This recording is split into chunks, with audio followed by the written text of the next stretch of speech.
الترند الجديد اللي اسمه ترند المدرسين. الفكرة بسيطة قوي، فكرة ان الطلبة يعبروا عن حبهم للمدرسين بطريقة جميلة وقدام الناس كلها. لكن فجأة وفي وسط الحاجة الجميلة دي حصلت حاجة هتصدمك. في الشرقية وبالتحديد في درس خصوصي حصلت الكارثة. الطلاب بدل ما يكرموا المدرسة بتاعتهم قرروا انهم يولعوا فيها. ايوه زي ما سمعت كده، حرفيا ولعوا في المدرسة بتاعتهم، المدرسة نيفين. والكلام ده حصل وهي واقفة قدامهم، كانت بتتكرم وبتجمع منهم الهدايا البسيطة اللي هما بيقدموها ليها. ازاي حاجة زي دي تحصل؟ ازاي نوصل للدرجة دي من العنف؟ كل اللي اقدر اقوله ان دي كارثة بكل المقاييس. تعالوا ندخل في التفاصيل ونفهم ايه اللي حصل.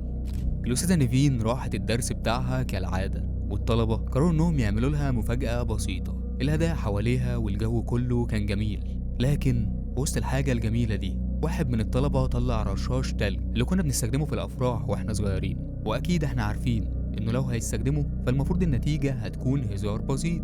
بس الواد ده قلب الهزار لجريمة. رش عليها التلج الأول وبدون أي تفكير واحد تاني جاب ولعته وولع في المدرسة نيفين. النار مسكت في المدرسة قدام عينيهم وهي بتحاول تطفي النار بأي طريقة.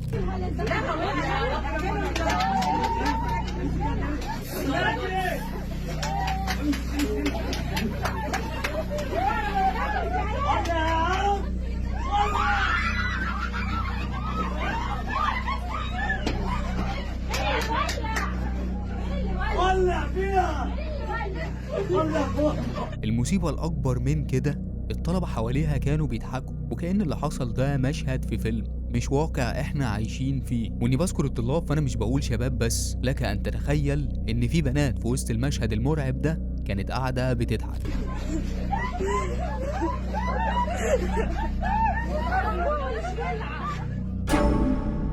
إدارة مدرسة القطاوية الثانوية طلعت بيان رسمي قالت فيه إن اللي حصل ده ملوش علاقة بالمدرسة، وإن الموضوع ده كان في درس خصوصي. يعني بدل ما يقفوا جنب الأستاذة نيفين أو حتى يدينوا اللي حصل، تخيلوا قرروا يحولوها للتحقيق. أيوة طبعا الأستاذة اللي اتحرقت وبتعاني في المستشفى هي اللي تتحاسب، والسبب إنها كانت بتدي دروس خصوصية. طب فين الطلاب اللي عملوا المصيبة دي؟ يعني بدل ما الإدارة تلوم الطلاب دي بتبرر وترمي كل اللوم على المدرسة.